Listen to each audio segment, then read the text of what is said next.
10h, midi, l'émission 100% placement. Intégral placement, Cédric Decoeur, Guillaume Sommelet. Les marchés avec Thibaut François pour débuter cette deuxième heure d'intégral placement. Thibaut François et Fastia Capital. Bonjour Thibaut. Bonjour messieurs. Bon, pas mal ce CAC qui perd pas ses moyens, qui résiste. Alors on n'est pas encore dans le vert, mais en tout cas pas de panique.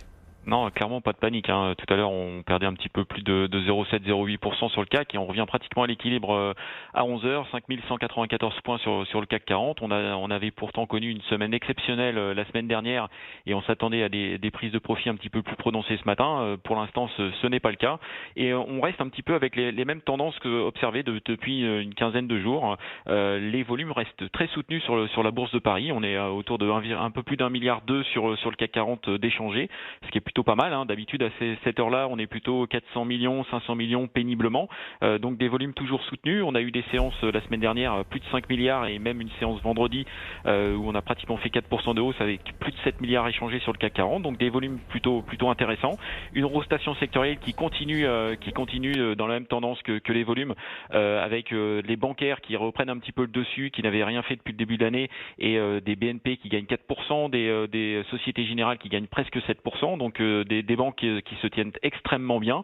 On a aussi le secteur automobile depuis le plan annoncé qui se tient extrêmement bien aussi. Renault qui regagne 7,5%. On a Peugeot qui gagne pratiquement 5%. Donc des secteurs qui n'avaient pas l'habitude de performer dans le CAC 40 qui sont bien là, qui sont très performants. Et on a aussi le secteur pétrolier qui est toujours très très bien orienté. Le Brent est au-dessus de $42. L'OPEP a d'ailleurs annoncé que la non-reproduction devrait se poursuivre dans les prochaines semaines. Donc ça c'est plutôt intéressant. Et donc des valeurs pétrolières qui reprennent le chemin de la hausse. Total qui reprend 1,7% et des valeurs qui sont liées au pétrole, les Vallourec, les Technip, les CJG qui gagnent 8, 12 ou 13%. Donc une rotation sectorielle qui se maintient avec des volumes qui se maintiennent et un CAC 40 qui est pratiquement à l'équilibre. Donc pour l'instant tout se passe bien sur l'indice phare parisien. Et du coup on regarde un peu ce qui se passe sur les secteurs dans le monde des valeurs et évidemment on raisonne pas mal sur l'aéronautique ce matin. Oui, bien sûr, l'aéronautique est vraiment le secteur clé ces dernières semaines et ces prochains jours parce que un plan d'aide massif devrait être annoncé par le gouvernement français dès demain. On parle d'un plan d'aide de 10 milliards d'euros qui devrait être annoncé, dont 1 milliard sur un fonds de soutien. Alors le secteur est vraiment clé sur la France, comme l'était d'ailleurs le secteur automobile. Le secteur aérien, c'est 195 000 salariés en France, dont 47 000 par Airbus qui est l'un des fleurons européens de l'industrie, donc bien sûr à aider dans les prochaines semaines, dans les prochains mois. C'est un vrai soulagement pour l'ensemble des sous-traitants d'Airbus ou de Boeing d'ailleurs qui sont en France.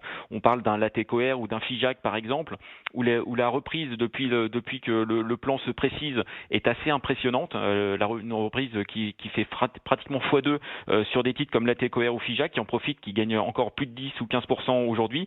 Et il y a aussi les entreprises qui sont liées au secteur aérien, par exemple des Europcar qui sont liées au secteur du tourisme, mais aussi au secteur aérien et qui reprennent 20-25% depuis sur la journée, mais bien plus depuis quelques jours.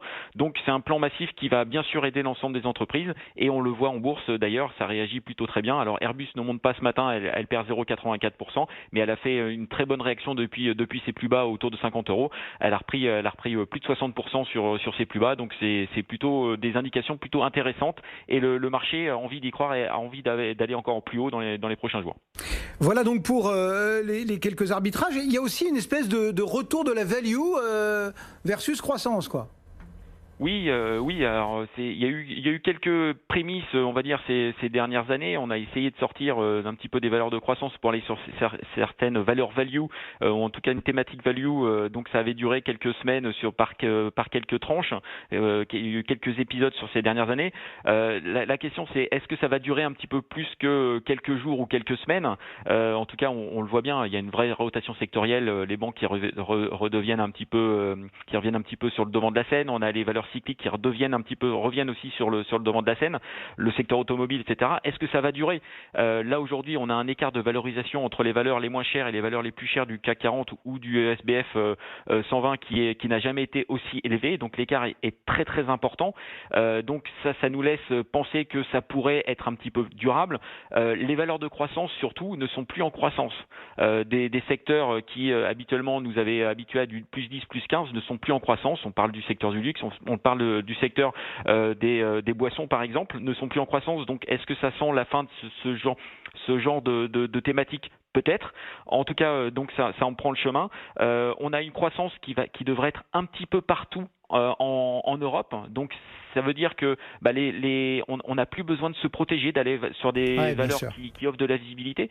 S'il y a de la croissance partout dans les prochains trimestres, on va pas chercher à protéger les portefeuilles, à chercher de la visibilité. Donc ça, c'est aussi une thématique pour le value qui est intéressant. Et aussi, on a une remontée bien sûr des taux qui est assez forte depuis quelques semaines, qui aussi devrait permettre on va dire à la thématique value de surperformer sur la thématique croissance.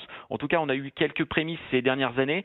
Ça s'est jamais concrétisé dans les faits, en tout cas de façon durable. Donc on verra dans les prochaines semaines si cette thématique value peut reprendre un petit peu de poil de la bête par rapport à la croissance, à la thématique croissance qui perdure depuis une dizaine d'années. Thibaut François et Fastea Capital ce matin sur BFM Business. Un coup d'œil sur le CAC, moins 0,1%, décidément.